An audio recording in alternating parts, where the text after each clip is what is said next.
La vérité est qu'il faut avoir le courage de dire à nos jeunes, à tous ces jeunes diplômés qui vont sortir de l'école cette année et dans les années à venir dans nos écoles africaines, c'est que la plupart d'entre eux vont être obligés d'aller pointer au chômage. Dernièrement, je passais devant l'université de Cocody à Abidjan, l'une des plus prestigieuses universités de Côte d'Ivoire, ici à Abidjan, Cocody, et je me suis arrêté comme ça pour observer un peu tous ces jeunes qui sortaient en masse. Et j'ai eu énormément de peine parce que je me suis dit, le monde de l'emploi ne pourra pas absorber tous ces jeunes. Le monde de l'emploi ne pourra pas trouver une solution adéquate, professionnelle à tous ces jeunes qui sont formés et qui reçoivent, j'en suis sûr, une très bonne formation. Le problème, c'est que quand on finit d'être formé, idéalement, on a envie de travailler. Ce qui est juste, on veut travailler. Sauf que tout le monde ne va pas travailler. Beaucoup deviendront l'un de mes chauffeurs Yango qui auront des licences, ils auront des masters, ils auront des doctorats, mais ils viendront postuler pour être chauffeurs parce qu'ils vont se débrouiller pour avoir le permis de conduire afin de pouvoir faire quelque chose après toutes ces études. Et la principale raison, c'est que la plupart d'entre eux ont été trompés par eux-mêmes parce qu'ils n'ont pas su comprendre le marché futur de l'emploi et s'orienter en fonction. Donc le premier échec, c'est d'abord un échec personnel à eux-mêmes. Ensuite, il y a un échec au niveau des parents. Parce que je veux croire que c'est le parent qui, ayant vu son enfant grandir, a la capacité de pouvoir l'orienter en fonction de ses habiletés, de ses compétences. Et en fonction de ce que lui-même en tant que parent a mis comme gène dans cet enfant. Tu sais si tu as mis des gènes de sportif dans ton enfant. Tu sais si tu as mis des gènes d'intellectuel en ton enfant. Tu sais si tu as mis des gènes de mathématicien, de littéraire en ton enfant. Parce que toi-même déjà tu te connais. Ensuite, ton enfant en grandissant, tu sais de l'orienter en fonction des habiletés qu'il va manifester en grandissant. Donc il y a un deuxième échec déjà au niveau des parents. Et puis le monde académique où on a on va dire des délégués d'orientation. Déjà moi ces gens, j'ai pas compris vraiment leur fonction parce que comment quelqu'un qui ne te connaît pas intrinsèquement peut t'orienter? Alors, ils font des orientations basées sur les notes.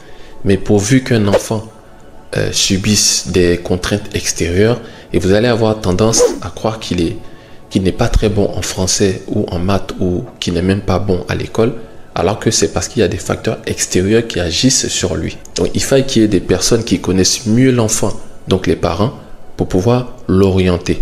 Mais la principale raison pour laquelle tous ces jeunes vont pointer au chômage, tous ces jeunes vont avoir des difficultés à se trouver une place dans le monde professionnel, c'est qu'ils sont en train de faire la mauvaise chose. Je me suis permis comme ça de poser la question à certains, à savoir quelle formation ils faisaient. J'ai été désagréablement surpris de voir des jeunes qui étudient l'histoire-géographie. Vous savez, il y a des matières aujourd'hui qui ne sont plus pertinentes. En tout cas, si votre objectif est de trouver de l'emploi, de trouver du travail, de vous faire une place dans le monde professionnel, il y a des filières qui ne sont plus pertinentes. Parce qu'aujourd'hui, nous sommes à l'ère de l'intelligence artificielle, où avec un moteur de recherche, avec des algorithmes, on a la capacité de pouvoir obtenir n'importe quelle information. Alors, quand tu vas faire histoire, géographie, quand tu vas faire philosophie, quand tu vas faire des matières aussi théoriques et aussi abstraites, dis-moi que tu te diriges vers l'enseignement. Tu veux être enseignant. À ce moment-là, ça sera pertinent, d'accord? Mais lorsque tu fais ces filières-là et que tu t'arrêtes par exemple à la licence ou au BTS et tu espères trouver de l'emploi, ça va être très très difficile. Moi, je suis dans 4 domaines d'activité: l'immobilier, le transport, la formation et l'audiovisuel. À quel moment j'ai besoin de quelqu'un qui a étudié l'histoire-géographie dans ces 4 entreprises-là? À aucun moment. L'information que tu pourrais me donner, me communiquer parce que tu as étudié l'histoire-géographie, Google peut me la donner, ChatGPT peut me la donner, YouTube peut me donner cette information. Je n'ai donc pas besoin de toi, malgré toutes les années que tu as fait à étudier l'histoire-géographie. Aujourd'hui, pour être pertinent, aujourd'hui pour être compétitif dans le monde de l'emploi, il faut étudier ce dont les entreprises ont besoin. Les entreprises n'ont pas besoin de personnes ayant étudié l'histoire-géographie, je vous assure. Et s'il y a des entreprises qui en ont besoin, imagine la minorité de ces entreprises-là face à tous ces jeunes qui sont formés chaque année en histoire, géographie, mine et géologie. Alors, je m'amuse souvent à leur demander, est-ce que ces filières que vous faites, est-ce que vous connaissez quelqu'un qui est déjà dans l'activité? Parce que ça peut être intéressant. Je connais un jeune qui a fait mine et géologie parce que son père est dans ce domaine d'activité. Donc, qu'est-ce qui va se passer? Son père va s'assurer de pistonner son fils pour des stages dans des entreprises et ainsi de suite pour qu'il puisse se faire une place avant que lui-même aille à la retraite. Je me rappelle que mon père avait voulu faire ça pour la gendarmerie, pour moi, mais lorsqu'il a vu un peu mon fonctionnement, à toujours vouloir comprendre les choses avant d'exécuter, à toujours vouloir savoir poser des questions, il m'a dit, toi tu feras un mauvais militaire. Parce que le militaire, il agit et puis il fait les réclamations après, ce qui est hors de mon mindset à moi.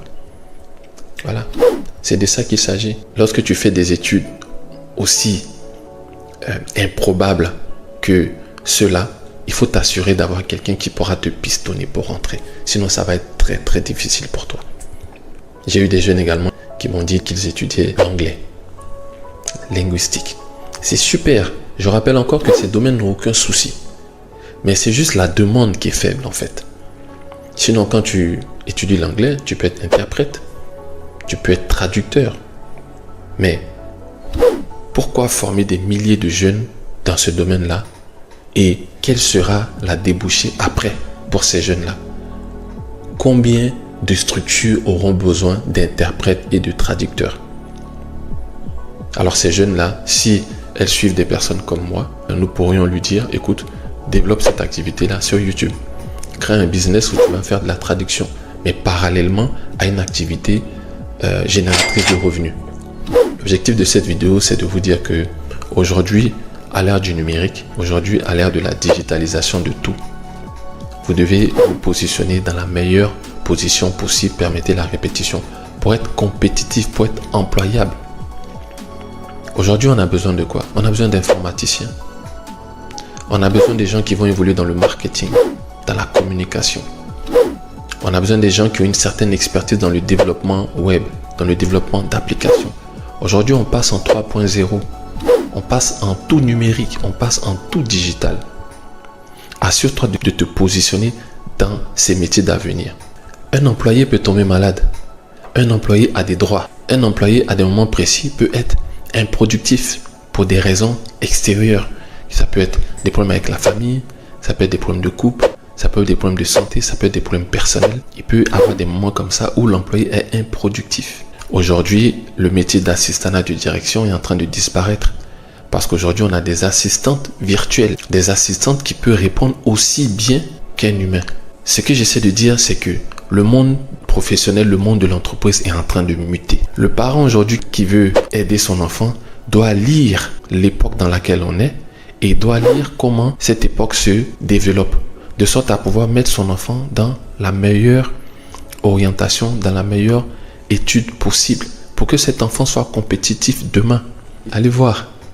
C'est surprenant. Vous voyez des milliers de jeunes sortir et c'est juste dommage. Alors c'était juste une petite analyse. Si cette vidéo t'a apporté de la valeur, t'a permis de comprendre certaines choses, n'hésite pas à la partager à des jeunes qui en ont besoin, à des jeunes qui ont besoin de comprendre qu'aujourd'hui, même s'ils se sont engagés dans des études, ils doivent chercher à avoir des activités compétitives parallèles, à se former. Parce que lorsque tu étudies histoire, géographie et que tu t'assures d'avoir de l'expérience professionnelle dans un certain domaine, tu peux rajouter ça dans ton CV, de sorte à ce que l'employeur se dise, ok, il a fait telles études, mais en réalité, les employeurs ne sont pas tant intéressés que ça par les études, mais par ce que vous savez faire. Et en rajoutant cette compétence professionnelle sur ton CV, tu peux contrebalancer et être recruté pour ces compétences-là.